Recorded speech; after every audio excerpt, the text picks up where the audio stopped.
인간을 디자인을 하셨는데 창세기 1장 26절, 27절, 28절에 보면 하나님께서 하나님의 형상으로 디자인을 했다. 하나님이 형상으로 만들었다는 것은 단지 어떤 성품이라든지 성격 이런 것들만 의미하는 것이 아니라 하나님의 계획, 하나님의 선하신 목적을 따라 살도록 하나님 그렇게 우리의 성향을 그렇게 만들어 놨다는 거죠. 그렇게 디자인을 해놓은 거죠. 근데 아담의 범죄 이후에 인간에게 죄가 들어와서 그 아름답고 거룩한 성향, 하나님의 거룩한 성품이 다 깨져버렸어요. 그래서 인간 속에는 선한 것이 없습니다. 그러나 우리가 이제 예수를 믿고 말씀과 성령 안에서 이제 거듭나가는 거예요. 한 번에 거듭나는 게 아니라 이 점진적으로 성화되어 가는 거죠. 이거를 우리가 점진적 성화라. 그러니까 이 땅에 있는 누구도 한 번에 거룩해지는 사람 없고 한 번에 성화되는 사람 없어요. 아무도 없습니다. 그걸 기대해서도 안 되고 그렇게 될 수도 없는 것이다. 그러니까 점진적으로 하나님 앞에 가는 날까지 우리는 미완성품인데 이제 말씀과 성령 안에서 점점 성화되어 가는 과정이 있다 하는 거죠.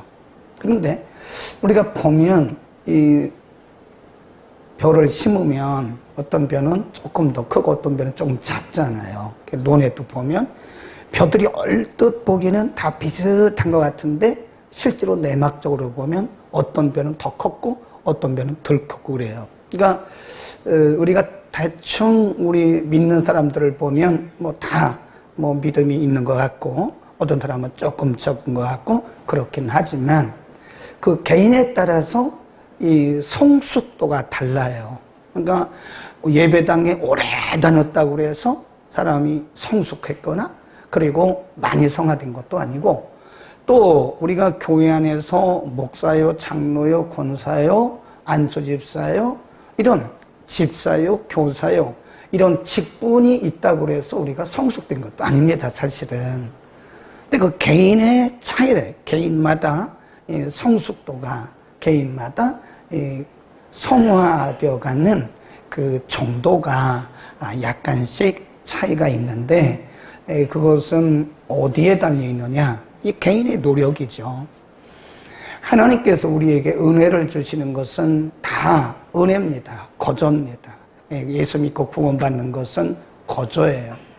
그러나 예수 믿는 자에게 거저 주시는 하나님의 은혜지만 예수 믿은 이후에 우리가 성숙하고 성장하고 성화되어 가는 것은 우리 개인의 결단도 상당수 거기에 포함이 되어 있다고 하는 겁니다. 우리가 예수 믿고 구원은 받았지만 우리가 전혀 내가 말씀대로 살려고 하는 의지도 없고 하나님의 뜻대로 살려고 하는 어떤 의지나 노력이 없어요. 그러면 우리는 그냥 멈춰 있는 거예요. 멈춰 있어요. 40년 다닌다고 해서 성화된 것도 아니고 그런 겁니다. 그러니까 개인의 노력도 의지와 결단도 상당히 많이 필요하다. 우리가 잠언을 꽤 많이 공부했어요. 이제 거의 이제 끝날 때가 되어 가는데 잠언을 공부하면서 우리가 정말 많은 것을 공부했습니다. 그런데 우리가 아무리 많은 것을 공부를 했다 할지라도 그 말씀들을 우리가 개인적으로 이렇게 적용을 하지 않으면 그것은 나와는 아무런 상관이 없는 거다. 잠언뿐만 아니라 모든 말씀이 마찬가지죠.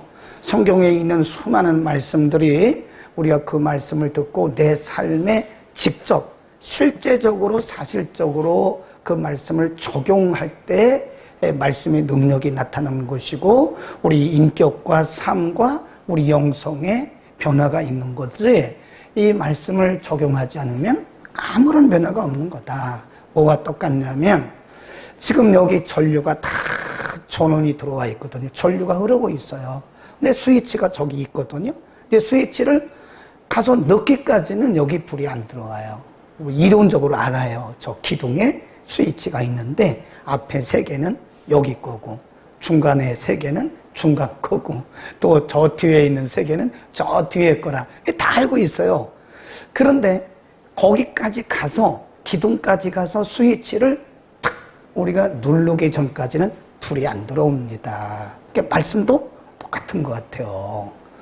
우리가 말씀을 많이 듣고 배웁니다. 예, 굉장히 많이 말씀을 듣고 배우는데 우리가 그 말씀들을 우리의 삶의 현장에서 하나하나 실제로 그 말씀을 이렇게 스위치를 넣듯이 시동을 걸듯이 그 말씀을 우리의 삶에 적용을 할 때 그 말씀의 능력이 막 폭발적으로 나타나는 거예요. 그러나 그 말씀을 적용하기 전까지는 그냥 있는 거다. 오늘도 굉장히 많은 것을 우리가 공부하게 되는데 한번 적용을 잘 해보기를 바랍니다. 21장 16절입니다. 21장 16절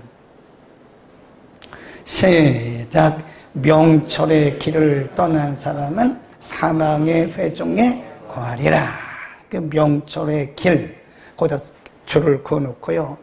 하나님이 정하신 법칙입니다. 그게 뭐냐? 말씀이에요, 말씀. 명철의 길, 하나님께서 우리에게 정해주신 그 말씀을 떠난 사람은 어디로 간대요? 사망의 회중에 거한다. 그러니까 우리가 보통 지혜, 명철, 말씀 그렇잖아요. 거기서 명철이라고 하는 것은 우리가 통상적으로 말하는 하나님의 말씀이죠. 그러니까 우리가 보통 이 말씀을 말할 때 뭐라 그러죠? 캐논 그럽니다. 캐논. 이 캐논이라는 말은 기준이란 뜻이에요. 기준. 하나님께서 죄로 타락한 인간들이 하나님이 디자인한 대로 살게 하기 위해서 하나님이 기준을 딱 정해주셨어요. 그게 뭐냐? 그게 말씀입니다. 그 기준이에요. 그러니까 철로가 놓인 것과 똑같은 거예요. 이 기차는, 열차는 철로를 따라가야 됩니다. 그래야 목적지에 다다르죠. 그런데 이 열차가 탈선을 해버려. 그럼 사고 난 거죠. 그렇죠. 똑같은 거예요. 하나님께서 우리에게 말씀이라고 하는, 명철이라고 하는 기준을 주셨는데 이 기준을 떠나는 사람은 그것은 곧 뭐에 이르는 거예요? 사망에 이르는 것이다. 그런 말씀입니다. 그러니까 말씀을 떠나면 죽는 거다. 아멘. 말씀 떠나면 죽는 거예요. 말씀을 대로 살면 우리가 복도 받고 우리 영혼이 살아요. 근데 말씀을 떠나는 그 자체가 사실은 죽은 겁니다. 영혼이 죽어가고 있는 거예요. 말씀을 떠나면 우리 영혼이 죽어가는 겁니다. 그리고 우리가 신앙생활을 해도요, 뭐 찬양도 많이 해야 됩니다. 그런데 근본적으로 우리가 말씀을 안 먹으면요, 허기져요. 찬양만 갖고는 안 됩니다. 예. 그래서 우리가 이렇게 보면 제3세계 교회들이요, 찬양은 2시간, 3시간 뭐 춤추고 막 하는데 그게 중요한 게 아니에요. 인간 속에는 영의 양식인 말씀이 들어가야 돼요. 말씀. 그 말씀이 안 들어가면 영적으로 허기진 거예요. 우리가 제3세계, 저 아시아나, 중앙아시아나, 또 저 아프리카나 이런 쪽에 아주 좀 어려운 나라들에 있는 개발도상국에 있는 교회들을 보면 이게 물론 큰 교회도 있지만 이 교회 성장이 잘 안 돼요. 그 왜 그러냐? 수적으로만 말하는 것이 아니라 성도들의 신앙이 성장을 안 해요. 그 왜 그러냐? 감정에 빠져가지고 막 찬양은 하는데 말씀 듣는 시간이 짧아요. 말씀 듣는 시간이 20분, 30분밖에 안 돼요. 그러니 일주일에 20분, 30분 말씀 들어가지고 살아갈 수 있겠습니까? 사람이? 네, 영적으로 허기진 거죠. 영적으로 굉장히 허기진 거다. 그래서 우리가 신앙생활을 해도요, 우리가 말씀을 날마다 먹어야 돼요. 네, 개인적으로 묵상을 하든 아니면 예배 오든 어떤 방법을 통해서든지 영의 양식을 먹지 않으면 우리는 탈선할 가능성이 크다. 매일. 그래서 참, 다윗이 뭐라고 그래요? 시편에서 주의 말씀은 내 발의 등이니이다. 그러잖아요. 그 같은 말씀이거든요. 그 다음에 20절로 갑니다. 21장 20절. 시작. 지혜 있는 자의 집에는 귀한 보배와 기름이 있으나 미련한 자는 이것을 다 삼켜버리느니라. 그 이제 잘 보시면 지혜 있는 사람과 그리고 미련한 사람의 집의 내용을 비교를 하는 거예요. 지혜 있는 사람의 집에는 귀한 보배와 기름이 있지만 미련한 자는 귀한 보배와 기름을 다 뭐 한다고요? 삼켜버린다. 그럼 지금 비교를 하는 거예요. 자, 이 집에도 귀한 보배와 기름이 있고 이 집에도 귀한 보배와 기름이 있다는 거예요. 근데 지혜로운 사람은 자기에게 주어진 보배와 기름을 뭐예요? 잘 관리하고 보존하는 거예요. 근데 어리석은 자는 그걸 삼켜버린다. 그 말은 그것을 허비한다. 그런 뜻입니다. 이게 마태복음 25장에 있는 달란트 비유하고 비슷한 말씀이에요. 그러니까 우리가요, 은혜를 많이 받는 것도 중요합니다. 많은 성도들이 막 여기저기 가서 은혜 받으려고 그러는데 조금 의아한 게, 아니 그렇게 많은 다 은혜 이미 우리가 많이 받았고 이미 주신 은혜도 우리가 관리하기 힘든데 더 많은 은혜를 받으려고 그러는 거 보면 참 굉장히 좋아요. 훌륭한 거죠. 안 받으려고 한 것보다는 나아요. 그런데 중요한 것은 그 다음이거든요. 우리가 은혜를 아무리 많이 받아도 그것을 잘 보존하고 관리해서 거기서 뭐가 맺혀야 돼요? 열매가 맺어야 돼요. 열매. 그 열매가 맺지 않으면 그건 nothing이죠. 아무것도 아니죠. 그러니까 지혜로운 사람은 우리에게 주어진 것이 뭐 2달란트든 1달란트든 5달란트든 우리에게 주신 것을 잘 보존하고 관리해서 활용해서 거기서 열매가 맺어지는 거예요. 그런데 어떤 사람은 이미 본인에게 주어진 보배와 귀한 기름들이 많이 있다. 은혜를 얘기하는 거거든요. 네, 달란트도 있고 은혜도 있는데 그걸 허비해버리니까 다. 네, 그거를 잘 보존하고 관리해서 열매를 맺어야 되는데 이렇게 보면 사실 은혜도 있고 은사도 있는데 그거를 다 허비해버리는 거예요. 다. 네, 허비하고 그런 것을 가치 없이 여긴다 이거죠. 그러니까 여기서 지금 21절에서 20절에서 우리에게 말씀하려고 하는 것이 뭐죠? 하나님이 우리에게 주신 것들을 잘 관리하고 보존하고 그 다음에는 뭘 해야 돼요? 열매를 맺어야 됩니다. 하나님께서 우리에게 은사를 주시잖아요. 은사란 말은 말 그대로 선물이란 뜻이에요. gift. 그래서 하나님이 은사라는 것은 우리가 막 기도했다고 주는 게 아닙니다. 여러분은 은사 받기 위해서 기도합시다. 물론 우리의 결단과 원함이 필요하죠. 그러나 은사는 불가항력적으로 우리는 전적인 수동적인 관계, 그분이 주시는 대로 받는 거예요. 네. 그런데 어떤 사람은 은사를 조금 받았는데 그 은사를 가지고 굉장히 많은 30배, 60배, 100배 결실을 해요. 근데 어떤 사람은 은사는 많은데 열매가 없다고요. 근데 하나님이 원하시는 것은 열매입니다. 열매.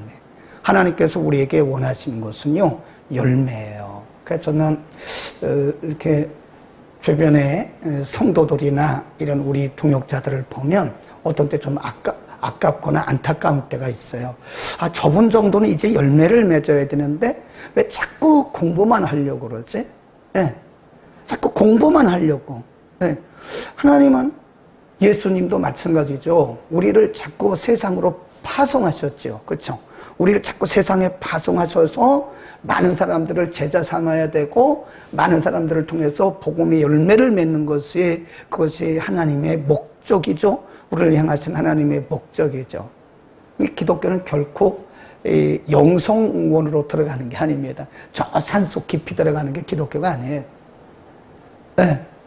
산속 깊이 들어가서 묵상하고 그거는 어느 정도까지죠. 이제는 내려와서 은혜가 있으면 내려와서 세상으로 나가서 우리가 교회 안에 은혜 받은 사람들끼리 모여서 나누는 것도 좋아요. 그런데 하나님이 정말 원하시는 것은 은혜 받은 우리들이 흩어져라 이게 흩어져 나가서 복음을 전하고 그들을 통해서 제자를 삼으라는 거죠. 아멘.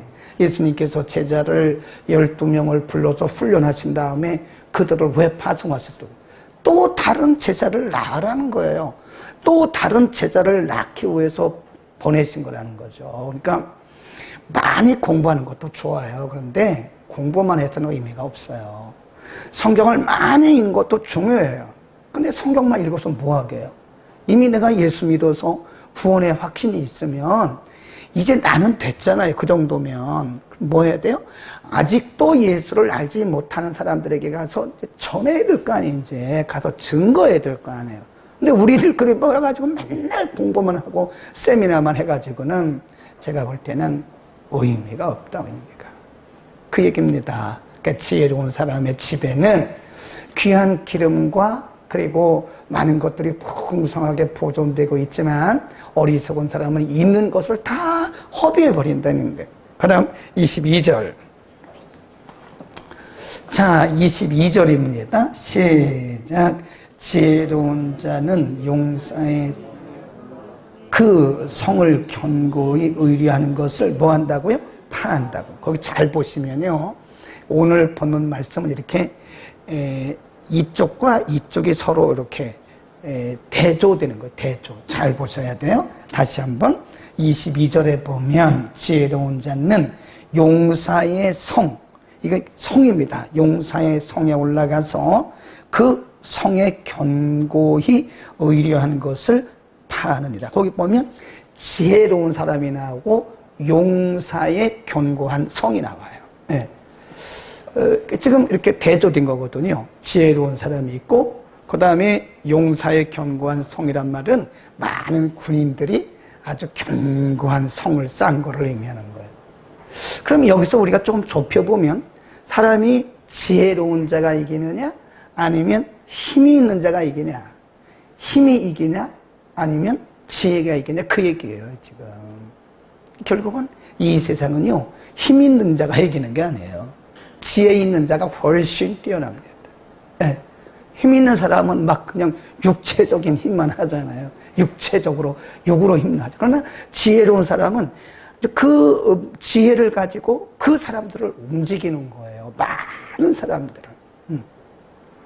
우리가 무기가 아무리 많으면 뭐랍니까? 그 무기를 사용할 줄 아는, 무기를 움직이는 지혜와 전략이 있어야 되잖아요. 그러니까 하나님께서 우리에게 뭘 말씀하냐?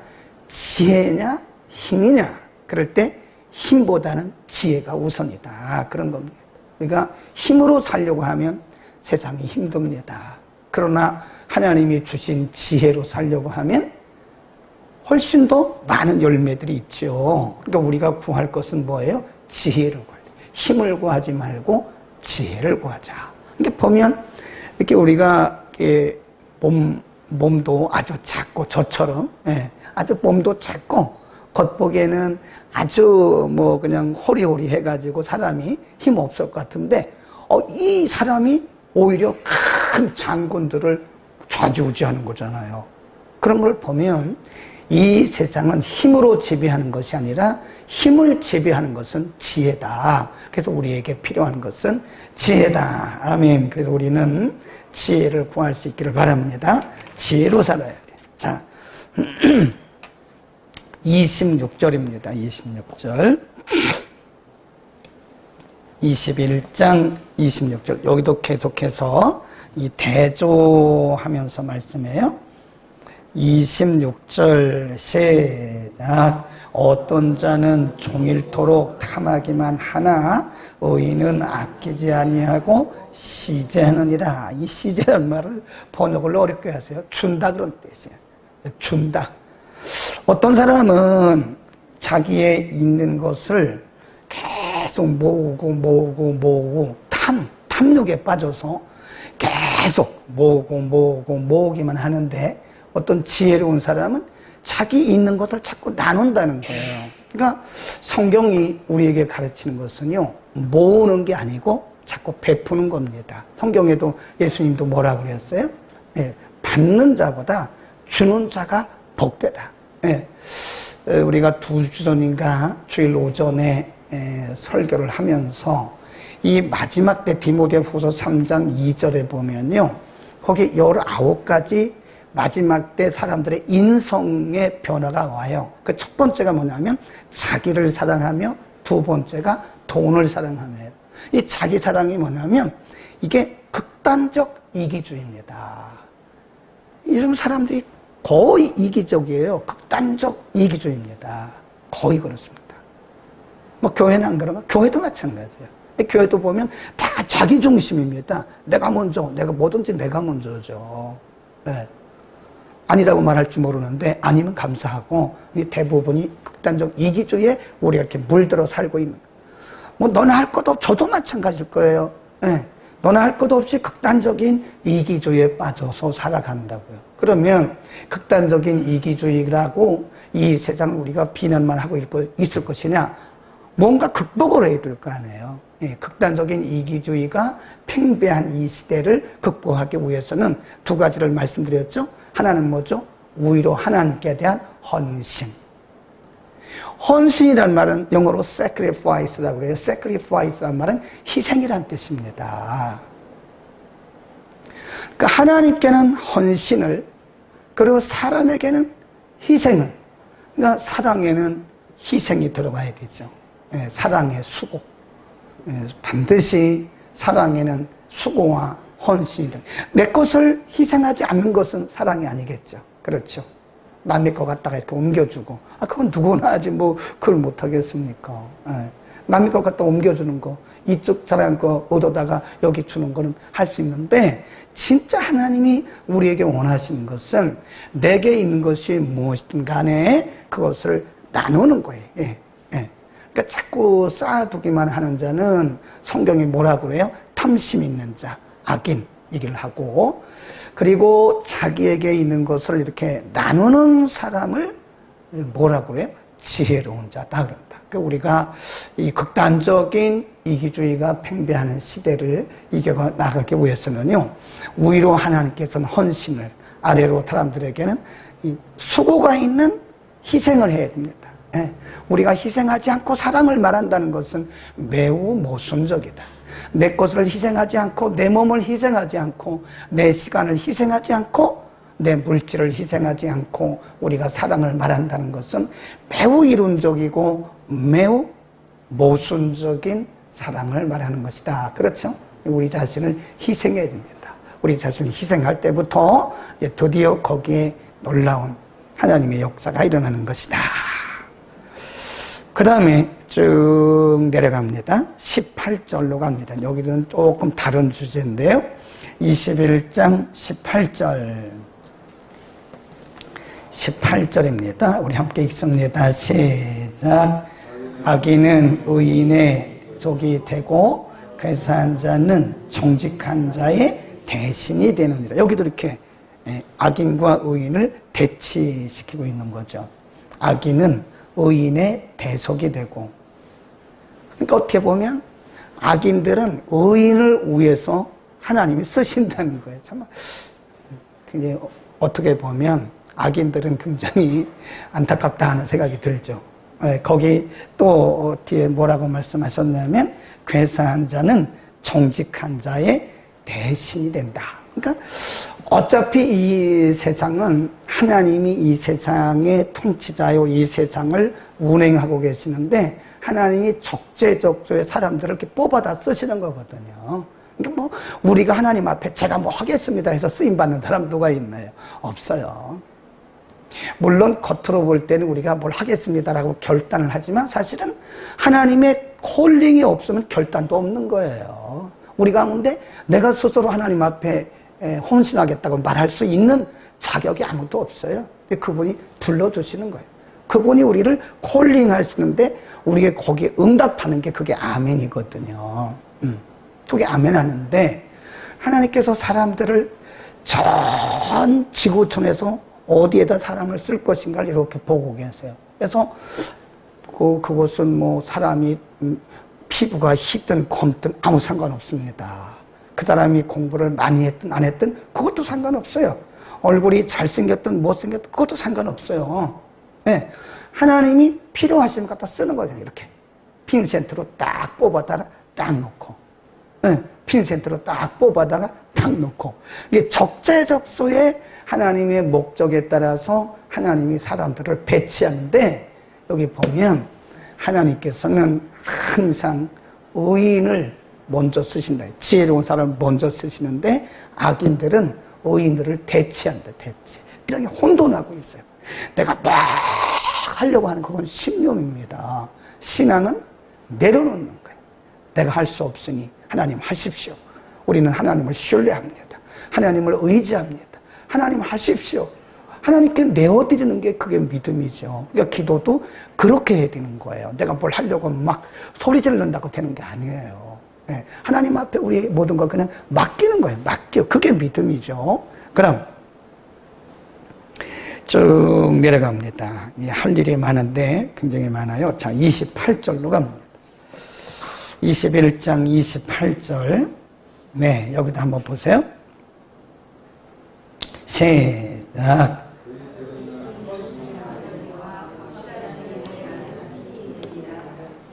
예. 28절에 보면 거짓 증인을 패망하려니와 확실한 증인의 말은 뭐가 있다 그래요? 힘. 거짓 말은 힘이 없고 진실된 말은 파워가 있다 그 말이에요. 예. 우리가 이렇게 인간관계 속에서 정직하게 말하면요, 정직이 우리 속에 있고 사심이 없으면요, 우리가 하는 말에 파워가 있습니다. 그런데 내가 사심을 품고 있어요. 그리고 정직하지 못해요. 그럼 내가 하는 말에 사람들에게 영향력을 줄 수가 없는 거예요. 네, 이게 굉장히 중요하죠. 그러니까 정직한 말을 하고 그리고 내 속에 사심이 없으면 우리가 하는 말이 사람들에게 이렇게 잘 설득력이 있지만 내 속에 굉장한 사심이 많아요. 그리고 그 말이 진실하지가 않아요. 그러면 설득력이 없는 거죠. 그러니까 우리의 말과 행동은 일치가 돼. 29절 시작. 악인은 그 얼굴을 굳게 하나 정직한 자는 그 행위를 삼가느니라. 악인은 그 얼굴을 굳게 한다. 그 말은요, 굳게 한다 그 말은 겉으로 경건한 척 한다 그 말이에요. 그러나 정직한 사람은 행위를 통해서 보여준다. 그런 뜻입니다. 누가 생각나죠? 바리새인들.